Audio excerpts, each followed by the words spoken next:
அபிஷேகம் தந்து வழி நடத்தும். அக்கினி நெருப்பாயிறங்கி வரும்.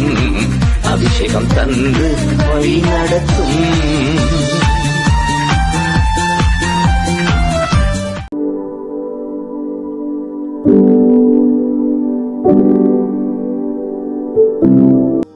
நல்லது. இந்த நேரத்திலே இலங்கை தேசத்திலிருந்து உங்களுக்கு வாழ்த்துதை கொண்டு வருகிறோம்.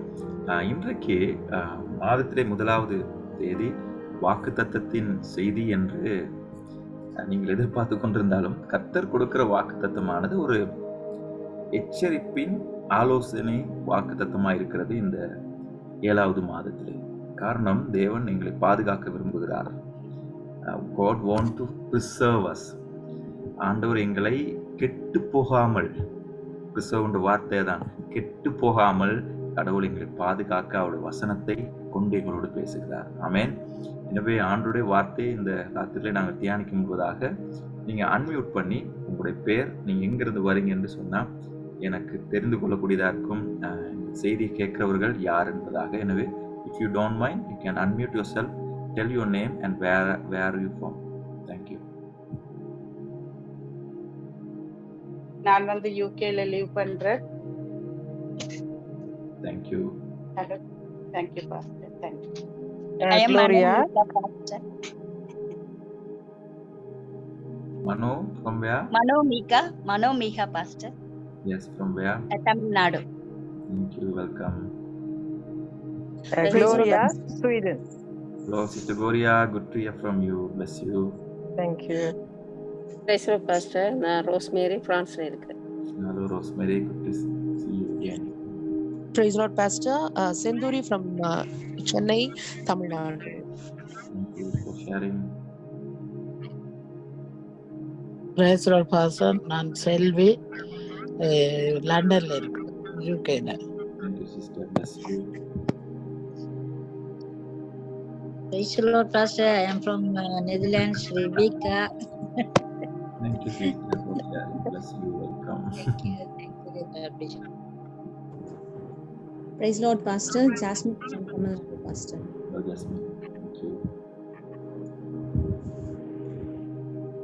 Praise Lord, Pastor. I am Teresa from Tamil Nadu. Thank you, Teresa, for sharing. Pastor, I am Mayel Esther from Tamil Nadu in Tuticorin. Okay, thank you, Sister.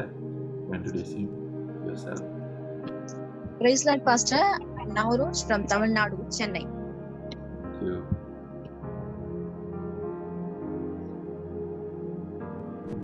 So we are done, right? Thank you. நான் நினைச்சேன் ஸ்ரீலங்காவில் யார் வந்திருப்பாங்கட்டு ஒருத்தர். Okay, நீ வருவாங்க நினைக்கிறேன். சொல்லியிருக்கல வந்துட்டாங்க.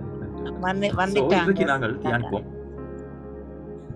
ஸ்ரீலங்கால இருந்து வந்திருக்கிறாங்க pastor. Okay, sister Yogeswari from Praise the Lord. Right, இன்றைக்கு நாங்கள் தியானத்துக்காக எடுத்துக்கொள்வோம் சங்கீதம், 1வது சங்கீதம். உங்களுக்கு ஒரு காரியத்தை ஞாபகப்படுத்த விரும்புகிறேன். சங்கீதங்களே அதிகாரங்கள் இல்லை, 150 சங்கீதங்கள் இருக்கிறது, ஒவ்வொன்றும் ஒவ்வொரு சங்கீதம். எனவே நீங்க சொல்லும் போது 1வது சங்கீதம் 1ஆம் அதிகாரம் 2ஆம் அதிகாரம் சொல்லக்கூடாது.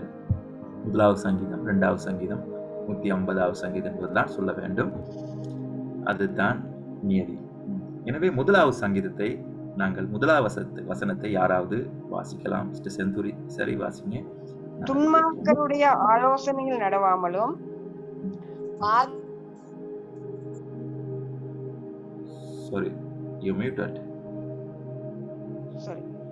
துன்மார்க்கருடைய ஆலோசனையில் நடவாமலும் பாவிகளுடைய வழியில் நில்லாமலும் பரியாச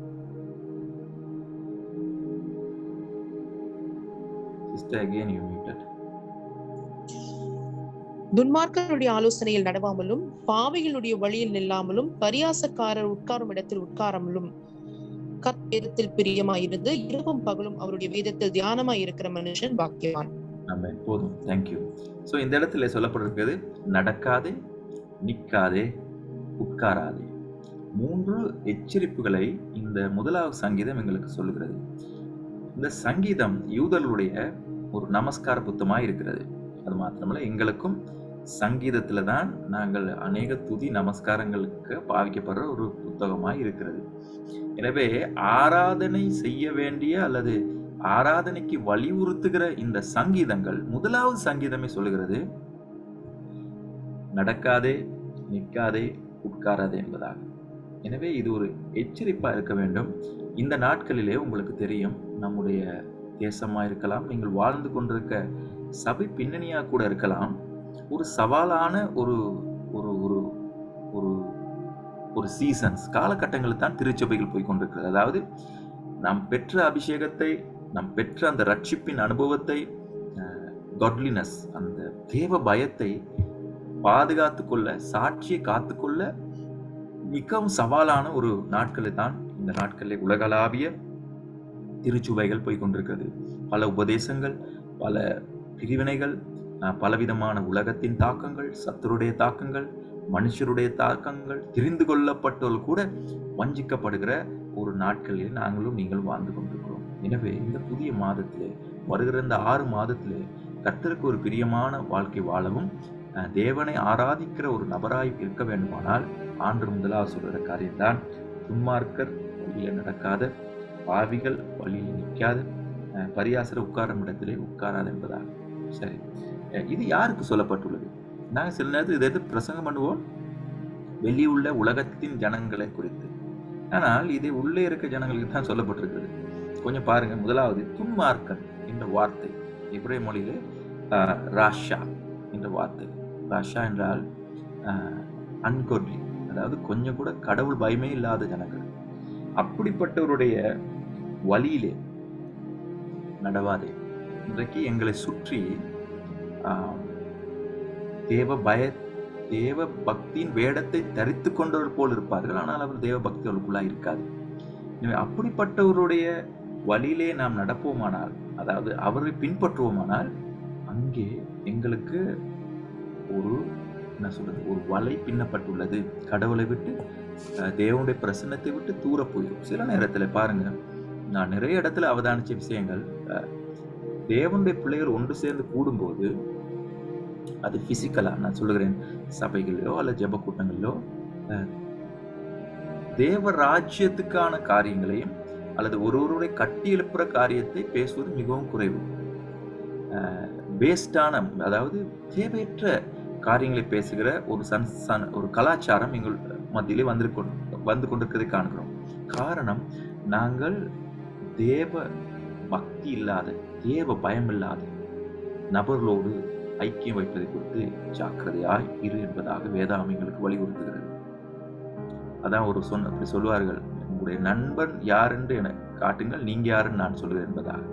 இந்த நாட்களிலே தேவ பயமுள்ள, தேவ பக்தி உள்ள நண்பர்களை, ஆவிக்குரிய நண்பர்களை தேடி அவளோடு இணைந்து கொள்வதுதான் பெரிய ஒரு சவால். எனவே ஆண்டவருக்கு ஸ்தோத்திரம் செலுத்துகிறேன். இந்த ஊழியத்திலே அருமையான சகோதரி குளோரியாவோடு சேர்ந்து நீங்கள் எல்லாம் இணைந்திருக்கிறீங்க. ஒரு நல்ல ஒரு ஜெப ஐக்கியம் இருக்கிறது. அதே போன்று ராத்திரி, இரவு, காலை, மாலை என்று பார்க்காதபடி அர்ப்பணிப்போடு இதை செய்கிறார்கள். இப்படிப்பட்ட ஐக்கியங்களுக்காக கர்த்தரை ஸ்தோத்திரிக்கிறேன். எனவே முதலாவது வேதாகம் எங்களுக்கு வலியுறுத்துகிறது, துன்மார்க்கருடைய வழியிலே நீ நடக்கக்கூடாது. ரைட். இரண்டாவது சொல்லுகிறது, வாசிங்க சிஸ்டர், அதே முதலாவது வசனம் மறுபடியும் வாசிங்க. துன்மார்க்கருடைய ஆலோசனைகள் நடவாமலும், பாவிகளுடைய ஆலோசனைகள் நடவாமலும், பாவிகளுடைய வழியில் நில்லாமலும், பாவிகளுடைய வழியில நிக்க கூடாது. முதலாவது எங்களுக்கு சொல்லுகிறது, பாவிகளுடைய, அதாவது துன்மார்க்கருடைய ஆலோசனை நடக்கக்கூடாது, பாவியின் வழியில் நிக்காது. யார் பாவி? பாவி என்றால் யார்? சில நேரத்துல பாருங்க, கலாச்சாரத்தை நான் சொல்லுவோம், ஐயோ பாவம். எதுக்கெடுத்தாலும் ஒரு இரக்கத்தை காண்பிக்கிற ஒரு உணர்வாக சொல்லுவோம், ஐயோ பாவம் பாவம் என்பதாக. ஆனால் பாவி என்றால் யார்? வேதாகமத்தின்படி இங்கே யாரை சொல்லப்பட்டிருக்கிறது? பாவி என்றால், அதாவது எபிரேய மொழியிலே சாட்டா அல்லது கிரீக்லே ஆமாட்டியா இல்லாட்டி கக்கூஸ் என்ற வார்த்தைகள். அதில் அர்த்தம் என்னவென்றால், இலக்கை தவற விடுகிறது. இலக்கை தவற விடுதல் தான் பாவம். அதாவது தேவன் என்னை ஒரு இலக்கை நோக்கி அழைத்திருக்கிறார், அந்த இலக்கை விட்டு நான் விலகுவோமானால் நான் ஒரு பாவி. அந்த பாவத்துக்குள்ள என்னென்ன காரியங்கள் இருக்கோ எல்லாவற்றையும் நீங்கள் அடக்கிக் கொள்ளலாம். சகல துன்மார்க்க கிரிகள், கீழ்ப்படியாமைகள், விக்கிர ஆராதனைகள் எது வேண்டா அடிக்கொள்ள. ஆனால் மெயின் ஐடியா, பிரதான செய்தி, இலக்கை தவற விடுதல், மிஸ்ஸிங் த மார்க். அதுதான் பாவத்துக்கான வரவிலக்கணம் வேதாகமத்தில். யார் யார் இலக்கை தவற விட்டிருக்கிறார்களோ அவர்களோடு நிற்க வேண்டாம், அவரோட வழியில் நடக்க வேண்டாம். மிகவும் ஜாக்கிரதையா இருக்க வேண்டும். இன்றைக்கு எம்முடைய குடும்பமா இருக்கலாம், சபைகளா இருக்கலாம், அல்லது மற்ற ஐக்கியங்களா இருக்கலாம், அநேகர் இலக்கை தவற விட்டவர்கள் இருக்கிறார்கள்.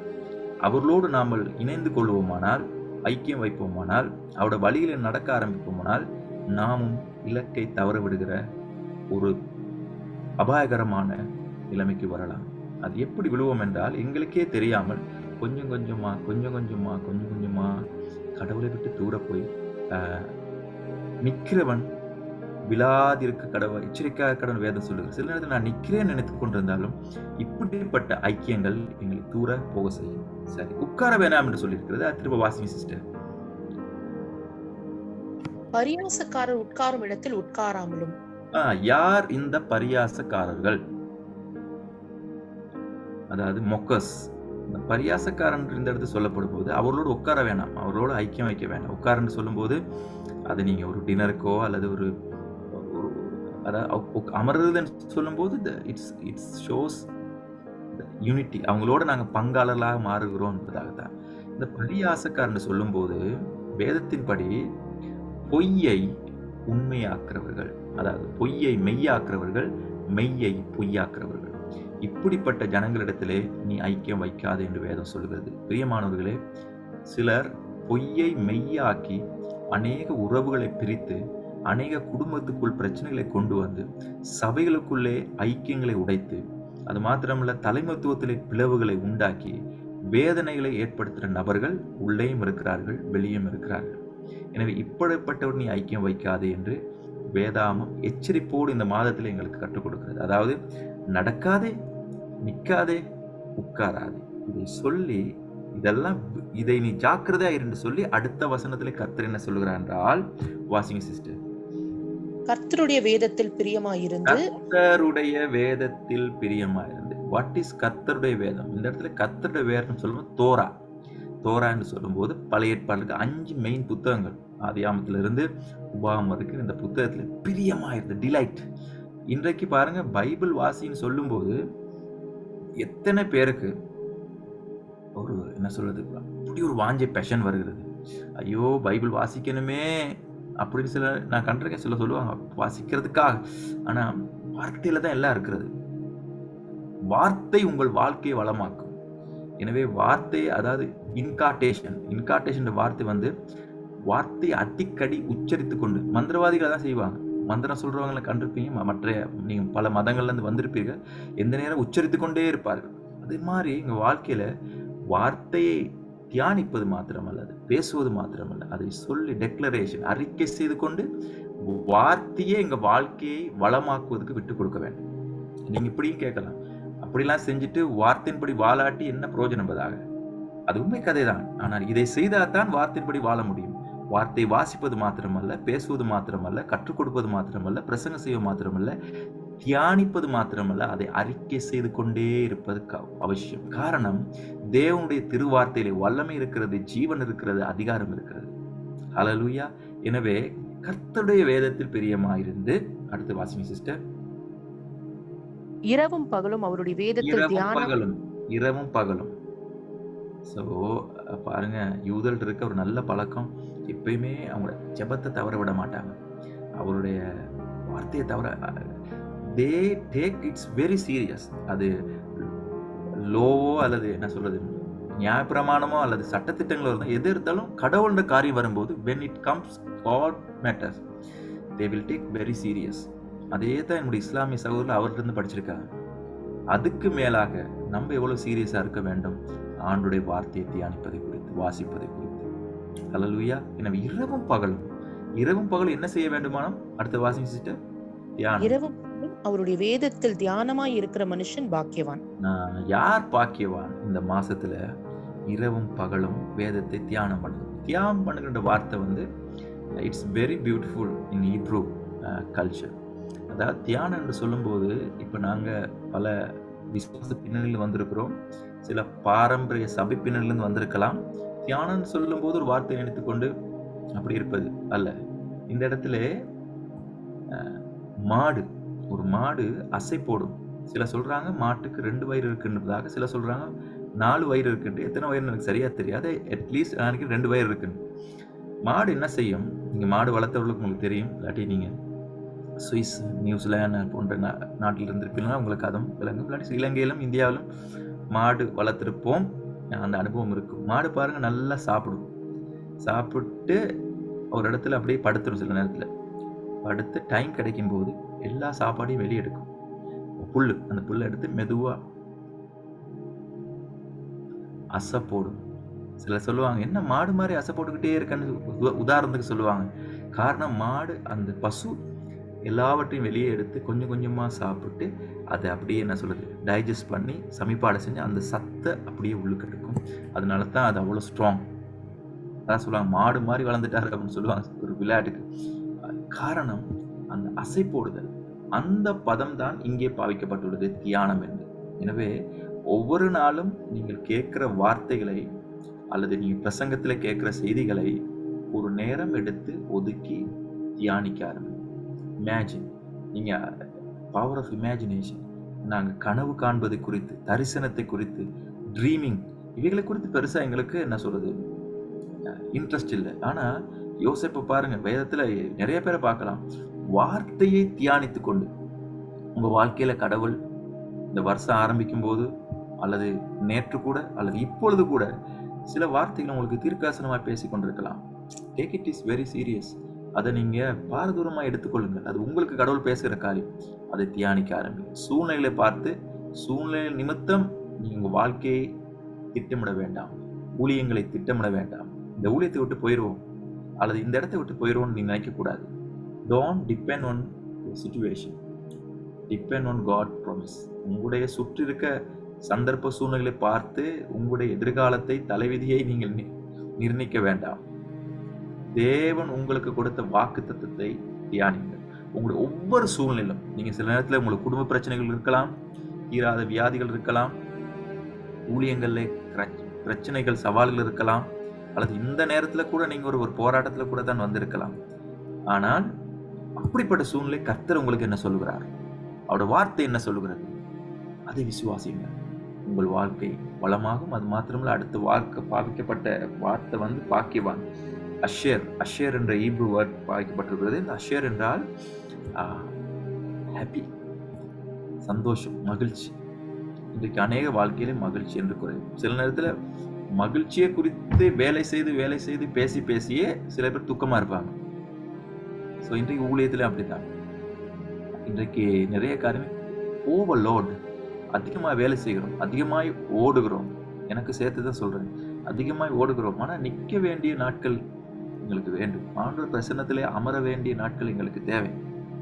ஸோ மகிழ்ச்சி தேவனுடைய வார்த்தையில வருது. இன்றைக்கு யாருக்காவது மகிழ்ச்சி, அதாவது நீ யாரும் சொல்ல எனக்கு பாஸ்டர் எனக்கு நிம்மதியே இல்லை, எனக்கு சந்தோஷமே இல்லை, மகிழ்ச்சியே இல்லை, ஒரு ஒரு உற்சாகமே இல்லைன்னு சொன்னீங்கன்னா வேதத்தை தியானி. வேதம் உங்க வாழ்க்கையை வளமாக்கும். ஆமென். அடுத்த வாசிப்போம். அவன் நீர்க்காலின் ஓரமாய் நடப்பட்டு தன் காலத்தில் தன் கனியை தந்து இலையுதிரா.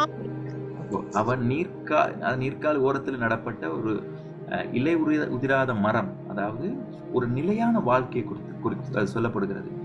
இன்றைக்கு அநேகருக்கு ஒவ்வொரு வருஷமும் தீர்மானம் எடுத்துக்கொண்டே இருப்பார்கள், என்ன செய்வது, எங்கே போவது. தரிசனங்கள் மாறும், ஊழியங்கள் மாறும்,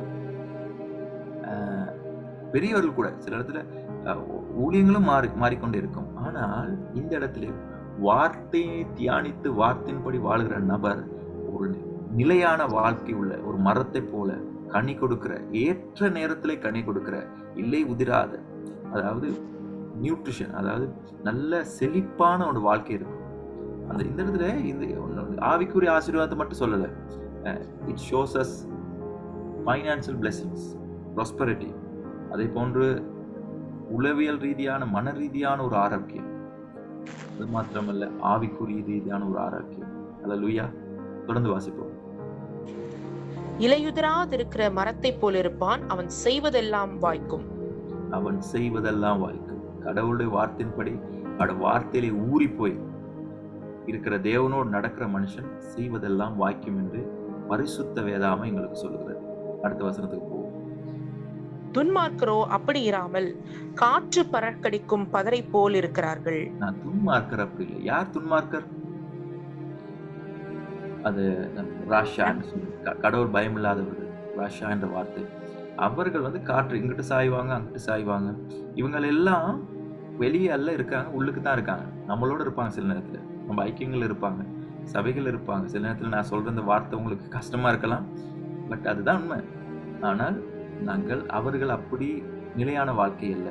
ஆனால் நீதிமான், அதாவது ஆண்டுடைய வார்த்தையை தியானித்து அதன்படி நடக்கிற, அதை தியானிக்கிற மனுஷன் அசைக்கப்படான். நாம அடுத்து வாசிப்போம். ஆகையால் துன்மார்க்கர் நியாய தீர்ப்பிலும் பாவிகள் நீதிமான்களின் சபையிலும் நிலைத்திருப்பதில்லை.